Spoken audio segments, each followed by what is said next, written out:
Hello families, my name is Felicia Wright, and in this video I'm going to be talking about how you can make a side income while you choose to homeschool. I've gotten this question quite a bit because a lot of parents have to work, and usually when a parent decides to homeschool or parents, one person has to stay home. So I want to talk about how you can bring in an income from home while homeschooling. Before I get into that, I wanted to let everyone know that I am hosting a homeschooling workshop. So if you have just started homeschooling and you are lost in the sauce or you just need some questions answered, then definitely hit up my workshop on the 31st of January this month and bring all your questions with you, because I'm going to be answering questions. I'm going to go over questions that I've already gotten and just some of my advice as a teacher to you. So definitely check out the link in the description below. So let's hop into today's video. So I want to talk about just a couple of things on how I started to bring in an income when I was still full-time teaching. So you can still do some of these things while you're working, or if you're already home with your children and you want to start bringing in an income while you're homeschooling, these are some of the things that I suggest to start bringing in that extra income. So the very first thing is to create your own service. So what are you good at? What can you do? So you have to think about like what you can do, and sometimes it can be really hard for parents, moms, anybody to think they're like, well, I'm not good at anything, but that's simply not true. So I'll take myself as an example, and then I'll use another mom as an example. So for myself, I obviously have an education degree. I taught in the classroom for several years, and education's my thing. So when I first left the classroom, I actually left for marketing, but that's another point. I left, did some marketing, decided that was my passion, but I went back to education, and I knew I didn't want to go back in the classroom, so I started offering tutoring. Now, through all the iterations of the things that I've done, now I do YouTube and offer free advice on here, and people can sign up to talk to me in some of the links below. So for yourself, maybe you don't have an education degree, maybe you don't have an education degree, and maybe you are really good at organizing. You can offer that as a service to people as well, because I actually have a friend, she loves to organize. This like her passion. That's crazy to me. But she loves to do it. For her, it seems like, oh, nobody's going to pay me to organize, but it's like, you have to remember that not everybody is good at what you're good at. So I myself have trouble organizing sometimes. I'm not too bad, but I call on her as like, hey, how would you organize this? How would you clean this? So that's just one example. There's so many different examples of things that you can offer as a service and put your services out there. So for example, if you wanted to offer tutoring, it's just an easy example to go back to. You can hop in some Facebook groups like, hey, like I'm really good at tutoring middle schoolers. Does anybody need help? And then you can pick your prices and packages and all those things. So think about that and think about what you're good at, what you enjoy doing, and put it into an offer that people will want to buy from you. The second one that I have is you can create your own products and sell them digitally online. So for example, I have a couple of products that I sell online, and these are digital products. You can also sell physical products. I'm not there yet, but you can also sell physical. So let me give you an example of the digital products. So for myself, I sell a homeschool jumpstart guide, and it's actually that particular one.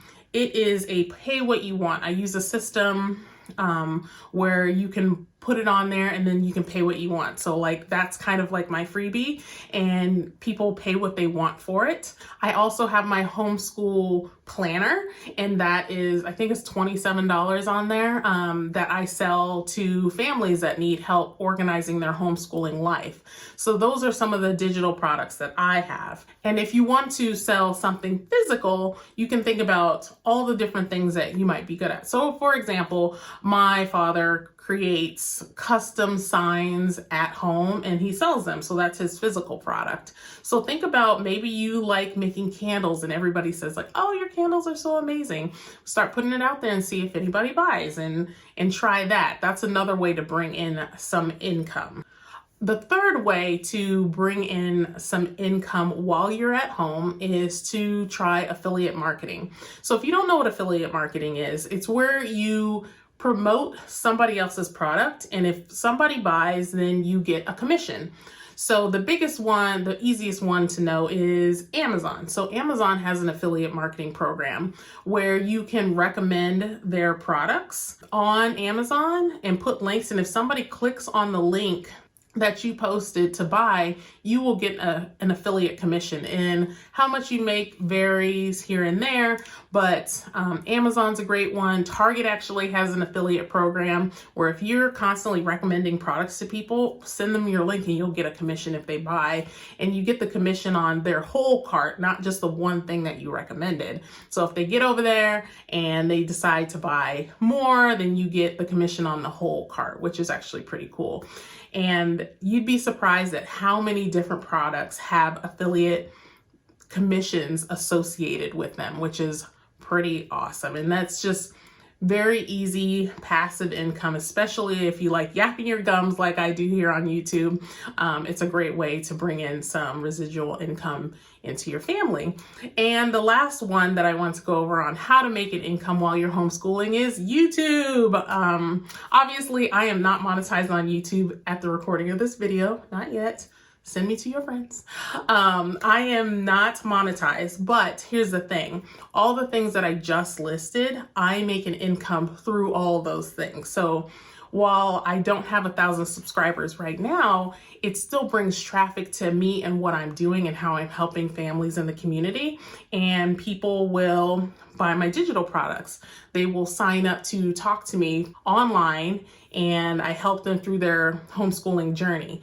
And I also have links to different things that I recommend. So for example, if you go back a couple of videos, I have a video on learning toys and stuff that I recommend. And that was filmed around Christmas time, and you'll see those links, and those are actually Amazon links. So if people go through their purchase, then I get a commission on there. So a lot of people with YouTube, they think, oh, it's going to take forever to get 1,000 people, subscribers, and 4,000 watch hours to even make a profit. But that's not even true. You can bring them to the other things that you have going on. So you have to decide what you want your YouTube channel to be about. So in this YouTube channel, I started with homeschooling and education, and now I'm starting to branch into other things that I enjoy, which is herbs and how I use that with our family. That's what I talk about here, and some well-being stuff as well. So I hope that was helpful for you. That is how you can start to bring in an income while you are homeschooling. Now keep in mind, some of this stuff might take a while to do and set up and get going, and some of it might just take off like that. It all depends on you, how much you want to put forward, your efforts, and just how good you are at putting yourself out there. I know myself, it can be really difficult at times. So I hope that was helpful. And before I hop off here, if you are thinking about crafting an offer, I have something for you. I have my workbook that I created. It's called Nail Your Offer Framework. So if you are thinking about tutoring or becoming an organizer or being a social media manager, this thing is for you. So the Nail Your Offer Framework will walk you through exactly how to put together a package that people will want to buy from you. Because when I started, especially with tutoring, it's easy to say, okay, well, I tutor, but people need more context. They need that in a package of like, okay, well, I have a high schooler, like, will that even work for me? So for me, I specialize in K-6 education. So crafting that offer and putting it together so people are like, oh yeah, like I'm looking for a 3rd grade tutor, and oh, this is her package, and this is her pricing, and this is how she works. So you want to craft an offer that people can just give you an easy yes to. So if you want the Nail Your Offer Framework, it will be in the comments below. Check that out. And I hope that helps you. If you have any questions about homeschooling or how to put together an offer, definitely leave it in the comments below, and I will catch you on the next one. Don't forget to like and subscribe. Bye.